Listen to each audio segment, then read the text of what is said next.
Elaji, it's an honor to have you here with us today. I was really looking forward to this session. And you know, when we talk about Bharat Biotech, the first word that comes to our mind is a miracle, a life savior. So, what I want to know from you is that how did this idea of setting up Bharat Biotech emerge? Oh, that takes me back almost 30 years ago since. We, when I say we, I refer this because I don't want to say I. Krishna and I lived in the United States, and this was way back in the mid-90s that we felt a very strong urge to return back to India. And we had been there for about 15 years and then realized that that was not home for us and we needed to be back in India. And thus came the thought process of of bringing innovation, technology, building products from India, because we were not doing that at that point of time, and we still don't match up to the rest of the world in doing so. So this was the vision for us when we wanted to make technologies affordable for the common man, which was also a huge barrier, the cost barriers with products coming from other countries and the technologies being extremely expensive.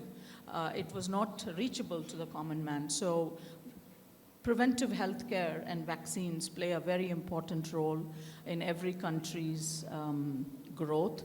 So we felt that this was the vision and the dream that we had, that we wanted to bring back to India and work on it, because he came from a sciences background. He's a molecular biologist by training, and teaching in academic research, and I had this economics and business and finance as a background to myself, working in the US. So we kind of brought our core competencies together, and we said this is what we can probably try and attempt to do. Back then, yeah, we were startups. A perfect combination, I would say. Yeah. I believe you were there in the United States for about 14 years. Yeah. And Krishna ji had also been with you. Yeah. So what made you come back to Bharat and serve the country? Because, you know, when you've spent such a long time in the United States, so what was that one factor that, you know, persuaded you that you have to come back to your country and do something for Bharat?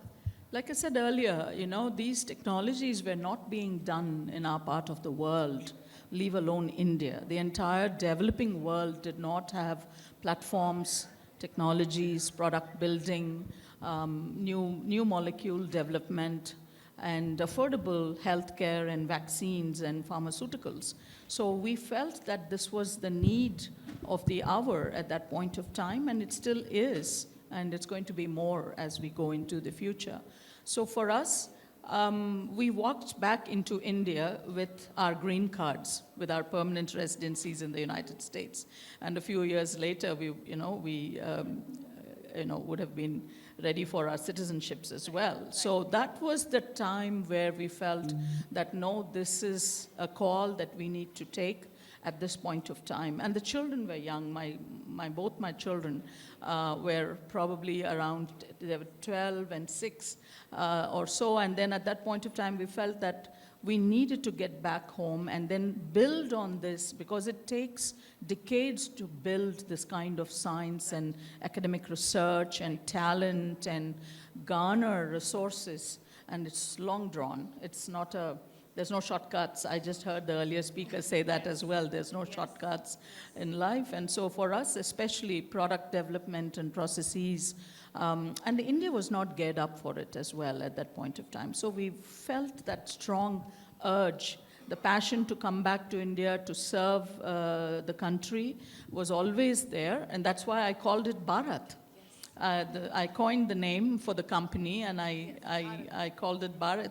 So that itself, you know, just goes to show what what we felt about how emotionally connected we were to the entire decision-making process, because people kind of did not ridicule us, but looked at us weirdly, you know. They said, "Why are you going back?"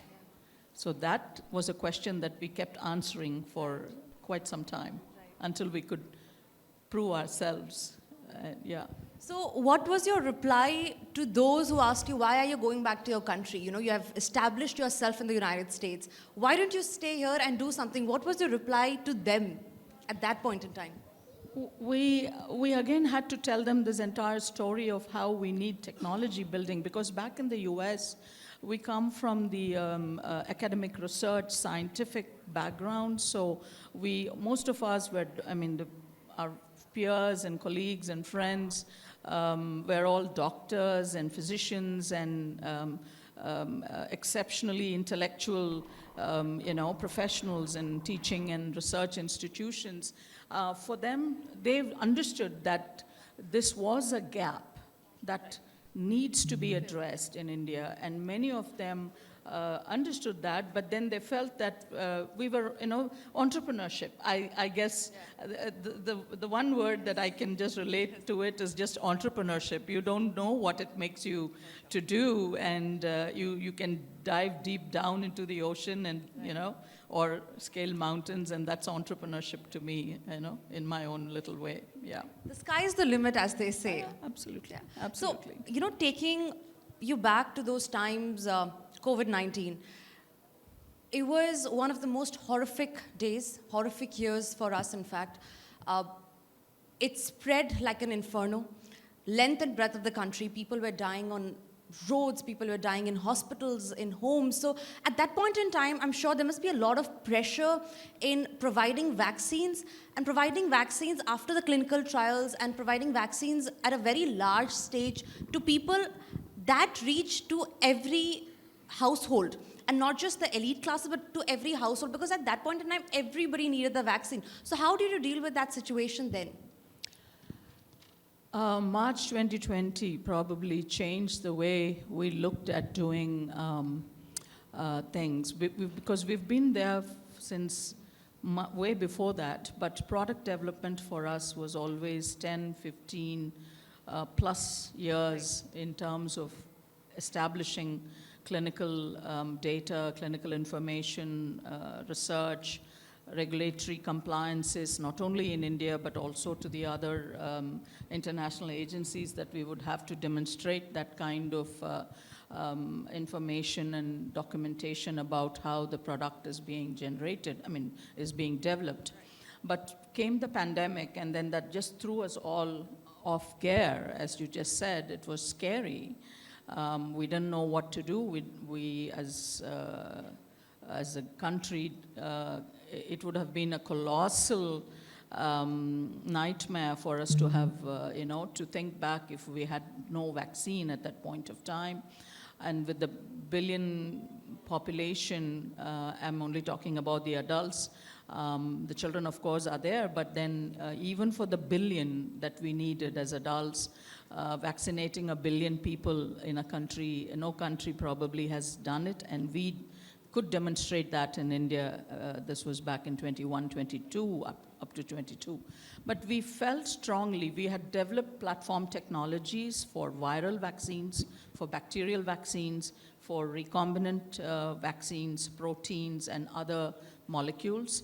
So we had an established technology process with us in terms of how viral vaccines, because this is a virus, though it was known in the sense in the scientific community that there were bits and pieces of these, MERS, we heard about SARS, and all these SARS and MERS, and then we also heard about it was a swine flu vaccine, which was also there in about 2010. I think that was the time frame. So we had also developed a vaccine for swine flu. At that point of time, the strains came from the CDC in Atlanta in the United States, and the government of India had wanted our own vaccine production made ready if it would ever become a epidemic or a pandemic. So we had made the production lots, and we were ready for the country when it needed it. So all this experience that we had in the back in our own product line, we have a rabies vaccine, which is a viral vaccine. We have a rotavirus vaccine, which is a viral vaccine again. So these platform technologies that we had created in the last 25 years when COVID struck us, we had the facilities, we had the infrastructure. By then, we had 3 manufacturing facilities, our headquarters, and of course in Hyderabad, and then we have plants off of Bangalore and in Ankleshwar in Gujarat. So we were able to quickly, it was difficult, but we could quickly adapt them back so that we could deploy them for processing this new virus.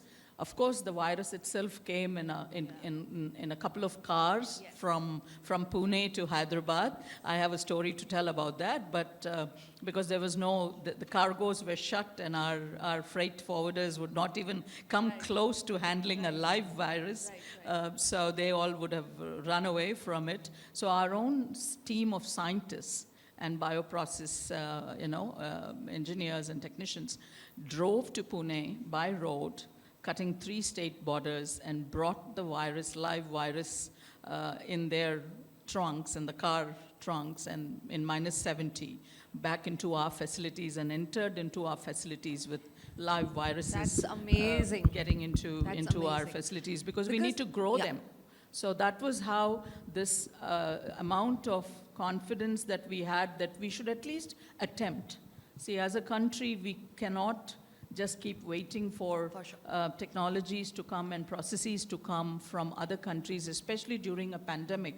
Every country's first priority would have been their own country, their own citizens, their own people. So, it is only after they complete that they're going to be able to, distribute or let other countries procure their vaccines, and if they have excess in terms of volumes and so on and so forth. So for us as a country this large, that I just said earlier, 1 billion people times 2 is 2 billion doses of vaccines. Yes. So, we needed to look inward. We needed to take that step forward to attempt, not knowing whether we would even be successful or not. So it was a tremendous risk challenge, but I think our entire scientific team was very confident about it. I'm not saying this because I'm in front of camera today, but they were not at all hesitant because for them it was just any other virus that they have handled in the past. And so they said we would have to attempt it and see how far we get into making it into a vaccine. Yeah. I still remember at that point in time, the demand, the surge of the vaccine had just shot the roof. I remember I was back here in Noida. I was working. My father was in Bhutan. So, and then the lockdown happened. So there was no mode of communication. There was lockdown. We couldn't communicate. And there was a huge demand for vaccine. And there was this confusion over, which vaccine should we go by. And then, we had the Prime Minister administer Covaxin. And then is when I still remember my dad called me up and he said, you know what, I've made my mind, we will put Covaxin. Wow. So that was a huge step then. Yes, and it just put a stamp, it was India's first indigenous vaccine. And what I want to know from you is that it was not just in India, because when I talk about in other states as well, all over India, in Bhutan as well, there were people who wanted to administer Covaxin, especially after the Prime Minister had. So at that point in time, how challenging and pressurizing was it for you to convince that, there are many vaccines on the market, but Covaxin is the one which is the safest? Because there was a talk about which vaccine should we go by. Is it safe? Is it not safe? How did you deal with that? All vaccines have to go through a process of development. Our regulator is the Ministry of Health, and every aspect, every single step of the process is demonstrated to them in the form of documentation and all the scientific data. In fact, it starts with lab animals. Yes. The small little, guinea pigs and rats have to be. The safety has to be demonstrated. It is a part of international pharmacopoeia, so it's not something that we are, doing this in India. It's internationally followed. These are the guidelines that every single manufacturer or vaccine developer would have to. And in vaccines, the most important thing is safety. Efficacy comes later. It can be 50% efficacious, it can be 60%, it can be 70 or even 90% efficacious. But that just is a secondary factor. But the first thing is safety, safety, and safety. So when we did demonstrate the lab, in the lab animals, it was completely proven to be safe, only with which then we can go to the next stages. We then start doing the clinical trials in humans. Right. And that is again done in medical schools, not in our campus or not in our block of the neighborhood or friends or family. So it goes under a medical institution where doctors and clinicians and research scientists take 1,000 volunteers and then of course they agree to be a volunteer for it. So there's a lot of protocols. And safety was again proved in human beings as well. So in the first sample of 1,000 or so, I don't know the exact numbers. Again, all these are by guidelines and strict regulatory norms. So once safety is proven, then we get the next step to go forward, then show immunogenicity as to whether the vaccine is working or not effectively in a sample population. So that is demonstrated. Then after which was the efficacy trial, which India, for us, we did a number of 26 to 27,000 volunteers had gone through Covaxin efficacy trials in 25 medical institutions across India. And all this is happening at the time of the pandemic, when there was no logistics and there was no, people were afraid of even coming out of their homes, but we had to prove it because we did not want the world to point fingers at us later on saying that, no, they just took some shortcuts and then they brought this out. And then this is not about Bharat Biotech. This is about what India has been able to, has to achieve and also has to demonstrate to the rest of the world. Because scientific and academic research has to be proven by the testing methods and the amount of information that is being generated out of live volunteers, human subjects. These are not again models on simulated in the lab and things like that. Apart from that, we also published it. So Covaxin to this day has 27 internationally published articles in internationally acclaimed peer-reviewed journals from the Lancet to the rest. So we took a lot of pride, I would say. There was a lot of challenges. We had a war room established. Our boardrooms became our war rooms because every group needed one. And also we had social distancing to be in place. So our own little cubbyhole offices were not enough. So all our boardrooms in the organization were converted into war rooms. Every group would be scattered. And then, of course, it was all virtual those days, so that didn't at all bother.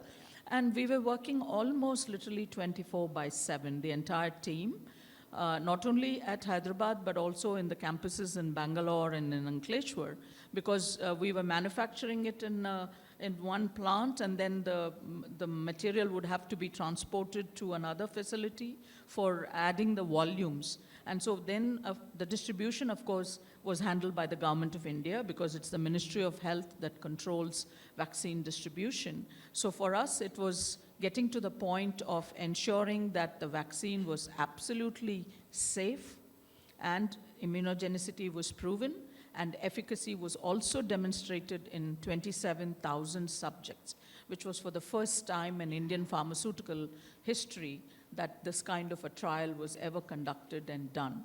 And we received our emergency use authorization in Jan of 2020, and you just pointed out rightly that the Prime Minister himself taking it on March 1st, 2021, I think, set a huge, change in terms of how the perception is. But I think we as a country had 2 vaccines that were available to us. One, of course, ours is completely developed indigenously. So that's why we get this, India's vaccine. Yes. We became India's vaccine. And the other vaccine was also available, but in many countries, this option was not there. So we were at least, to that extent, I think India was lucky as a country that we could vaccinate 1 billion of a population, which is not a joke. And we have never done it before. See, that was something that again stood apart. The pandemic taught us a lesson that we needed to gear up for that kind of volumes. And if it was dose 1, dose 2, and then the booster dose, you can imagine it would be 3 billion doses of vaccine, Yes. which no other country probably ever would have manufactured but for China, because that's the only other demographic that is close to us. I would say India is proud to have Bharat Biotech because you saved lives. Thank you. You were like God at that point in time, because at that people were confused on what do we do next because people were dying. We had no other option, and then we had this vaccine. If I'm not wrong, Bharat Biotech was founded in 1996. Now, Yeah. it's been 3 decades. Yes. And I'm sure you have a long journey. You have stories to tell us, Yeah. that long journey that you've covered. Our summit is about women empowerment. What I want to know from you is we all were a generation wherein women, in some senses, were sort of confined, or their roles were sorted, or they were compiled to just follow a set of rules, be it an obligation to the family, to maybe her in-laws, to her kids. So how did you manage that work-life balance? Because you have 2 beautiful daughters, and work has always been tiresome. And at that point in time, putting in hours of work 24/7 sometimes, how did you manage that work-life balance, and how challenging was it you as a woman to overcome that? We have 2 children, and it's a daughter and a son. Okay. So, that apart, right from my childhood, I was taught dignity of labor. So charity begins at home. Always, and I believed in that very strongly, and I also have ensured that my children take to the same, on the same note. We have done many things all through schooling and college and everything, all by our own means many a times, though we would have had help. And then later on, when I moved to the United States, again, there, the system is very different. I mean, you just have to be on your toes and on your fingers, and, you just have to be ready to pick up anything and move on. I mean, there's no help, especially when we were studying and working. I was working full-time. Krishna was in the university, and he was studying full-time, and this was a PhD program. So this was 7 years of, university campus kind of a lifestyle, and there was no luxuries at all at that point of time, and then I had 2 kids by then, and I have said this in many of my interviews that having kids is not an excuse not to be working. So I would have to manage the kids at home. I would have to drop one at school and the other at a daycare center, and then I would have to be at work at 8 a.m. myself. And then come back home in the evening at 5 or 6 p.m., bring them along, or maybe they would take the school bus and be back home. So this kind of a lifestyle, I mean, which is good in a way because it teaches you how to balance your time. That is important. Managing time is the most important thing, I think, today all of us need to know, need to kind of address it. And we should also be willing to go that extra mile, put in that extra time, because nobody is going to come and lift you up every now and then. I mean, it may happen once in a while, but not every day. So you need to be responsible. And I did that so that my children would also be able to gear up for that. When we came back to India, the same principle followed in terms of how best we allocate our time. We knew priorities, what were the priorities, and quality of time was important rather than quantity of time in front of us. So work, office, and home were on parallel streets, so sometimes it helped me to just check on the kids. Or there were days when the kids came to the office and sat and worked on did their homework on another table which was empty. So that has also happened. This is, multitasking is something which was not difficult for me. Having played multiple roles as a mother, as a wife, spouse, as an employee, and then of course as an entrepreneur, I just can't give excuses that I don't have time. Saturdays and Sundays were working days for us as well. The first 10, 15 years of setting up an enterprise or becoming entrepreneurs, and that too back 30 years ago, was again not that very easy. So it calls for a lot of strength that you draw from within, and also look at how to prioritize and then address things on that line. So then it just falls into place. And then the children understand that, as well, and it kind of becomes it goes on. Yes. Yeah. Now, that brings me to my next question. There was this huge controversy over the 90-hour work debate. I want your quick response on that. Do you believe in it? Do you follow it? And if you say a yes, then my next question would be, do you think all work and no play makes Jack a dull boy? So you want to get me into trouble now for saying this on Republic. I believe in working hard. And yes, I have worked 15, 16 hours a day. It was relevant at that point of time. Ours is completely a process-driven industry. The wet lab is a wet lab. The manufacturing suites are live. They are under HVAC systems, controlled environments, and physical hours sometimes are 8 or 10 hours in the production suites that we run. Nothing is remote controlled, and I cannot ask for the luxury of a work from home for not just me, for my entire organization. So it's that kind of a story that we work around, and we are essential services. So that's why we could work even under the pandemic. All of us in the sector could be working as the first responders did. So it is long working hours sometimes is required when you have a mountain of a challenge in front of you. You just can't back off from it by saying that, no, I don't want to put in that hard work.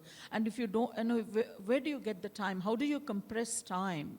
Is only by, adding your own working hours or time or the group, the organization's time together. Otherwise, if I had to develop a vaccine in 10 years, who would take the pandemic vaccine after it was 5 or 7 long years for development? So we needed to fast track everything. We needed to work with our own time zones. We were working with the US time zone as well. So we had a 24-hour clock. There were short breaks. We would take bird naps every now and then, 3, 4, 5 hours, and then go back to work. Then again, maybe go back and rest a little and go back to work again. So, and I had to be in the war room. It was there in my campus and not at home. So all these things sometimes, yes, is required. There's no shortcuts at all, and hard work pays. And for those of you, I would not want to compare. If somebody can say that they just can work 4 hours and 6 hours a day, you're lucky. Be happy and, take it forward. But if someone has to work 10 to 12 hours a day when it is required, we need to be there. We just can't back off. So I think it's important that we understand to differentiate the need of the hour and then pitch in and be there and get it done. If I don't stand in the front, I can't expect my entire team of 4,000 employees and my colleagues and my, all my other stakeholders to be there along with me if I'm not there. So I need that cumulative strength and energy to get to that larger goal that we needed to be ready for. Ella ji, it's been an honor to have you here with us. Your journey has been really inspirational Thank you. for me and for, I'm sure, a lot of others will be seated Thank here, you. for the audience, for everybody who's watching us on TV. Thank you. Thank you very much for Thank you being so here much. with us I today. hope I Thank made you, ma'am.